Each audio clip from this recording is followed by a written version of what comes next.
We're here at Tel Shiloh, the place where the tabernacle sat for nearly 4 centuries, the place where Hannah prayed for her son, Shmuel, who was anointed here and led the Jewish people, the place where people brought their sacrifices, gave thanks to Hashem.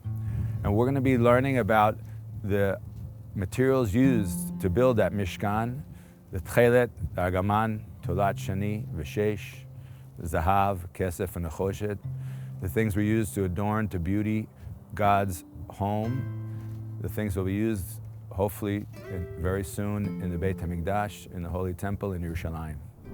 שלום, אני מעילו, אומנית צורפת, שזה הפעמון של הכהן הגדול, שאנחנו חושבים שזה השייך לבגד של הכהן הגדול, ואני עשיתי שחזור של הפעמון הזה מדמוי זהב. אנחנו רוצים לעשות את זה מזהב, כי בעבודות שלי בצורפות, בכסף, בזהב, אני מנסה לשחזר דברים של בית המקדש, של המשכן, כמו שאנשים עשו פעם, שהיו עולות ומביאות את הדברים הכי טובים, הכי יפים שלהם, תורמות למשכן, תורמות למקדש. אז אנחנו מנסות עם החוכמת לב שלנו לעשות דברים בשביל בית השם. היי, שלום, שמי אורנה הירשברג ואני גרה באיתמר. קוראים לי גם גברת הפרוכת, לשכת הפרוכת. יש לי שם סטודיו שבו אני חוקרת את הפרוחות של בית המקדש. למדנו הרבה דברים תיאורטיים ורצינו לעשות את זה ממש, כאילו לא להישאר בכתוב, בתיאוריה. אנחנו רוצים באמת בידיים שלנו, עם החוכמת לב, כך ממש לעשות דברים של המשכן, של המקדש, כמו שהם היו פעם, ושיהיו בעזרת השם גם כן, שצריך לדעת אותם. At the Kabbalat Shabbat, when you turn around for Boiu Shalom, I would turn around and say, Shmuel, we're back. And of course, I'm referring to Shmuel Hanavi. And the ladies of Shiloh of today are really very super. And what they do is a month before Rosh Hashanah, they send out internet, using the internet in a positive way, to let anybody know, if you know of someone who chas v'chalila doesn't have a child, then give us her name. And then on Rosh Hashanah, the women of Shiloh, all at the same time. Some come down here to where the Mishkan was, and some in the Beit Knesset that we have, and they all at the same time daven for the lady to please God have a child. We know of some 70 women who, since that's been done now the last 5 years, who have children since their name was over here.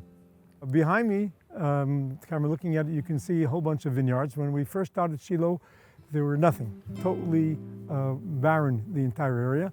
Today is about 1,500 dunam, 400 acres of very, very successful vineyards. תולעת השני היא ממש קטנה, היא בגודל של חור סיכה של סיכת תפירה. הנה, כאן יש כמה אימהות כאלה, ואני אשים את זה בתוך המים. המים כמעט רותחים. אנחנו כבר מתחילים לראות את הצבע.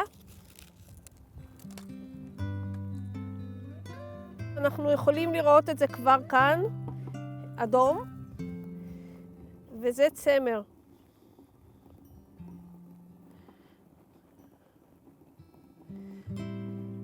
אני אדבר עכשיו על הצבעים של הבדים בבית המקדש.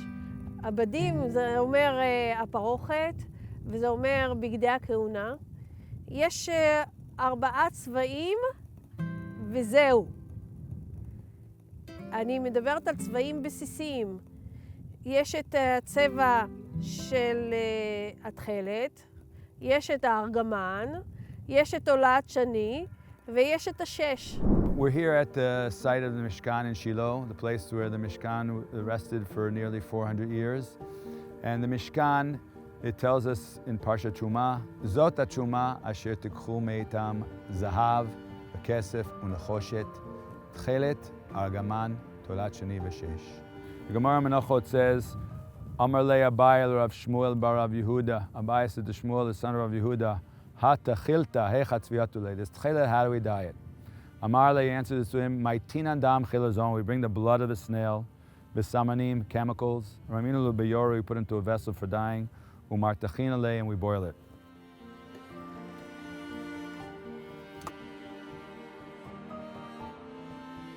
Whenever we do the dyeing for the tchelet, it's a very special process. Besides the special technical process that was done, there's a special spiritual process. And I have to have in mind that when we're doing it for the tzitzit, is that it's made specifically for the fringes, for the tzitzit, that will be put on the corners of the four-corner garment. And in order to do that, we say words to help us focus and keep our minds, our hearts, our souls on the mitzvah, on the idea that what we're doing now is something to glorify God's name, to appreciate the beauty of God's world. Hashem, mitzvot, tzitzit. The tchelet is the most expensive and finest textile, and it's listed first among the textiles. The tchelet was used in the Mishkan for many different things. The me'il, that was kulo tchelet. The Kohen Gadol was the only one who would have a me'il, a cloth, a robe that was entirely made of tchelet. Chana, she came here to the Mishkan and prayed for a child. How important it was for her to have a child. And God answered her prayers, and she had a child. And that child, she decided to raise him as a leader of the Jewish people, a leader that was so needed for the Jewish people, someone who was a visionary, who could see the bigger picture, who could connect to God, connect to spirituality, and connect to the people. And she dedicated her son, Shmuel, to that cause. And as a parent, as a father, it's very difficult to imagine sending your child off, the one that you've prayed for and waited so long, giving him away to God. She brought Shmuel to become a leader, to help bring vision to those who were lost. And it says, interestingly, of the one thing that she gave to Shmuel, to her son, was a me'il. She gave him a cloak, a security blanket.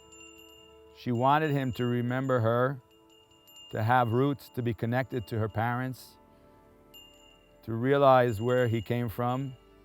But she also wanted him to use those roots for the highest, most lofty possible things, to pray for the Jewish people, to lead them, to give them direction, to keep them focused on God's message, and to use that to make the world a better place. The temple is a place for us to connect to the bigger picture, to connect to God, and to uplift ourselves and make the world a better place.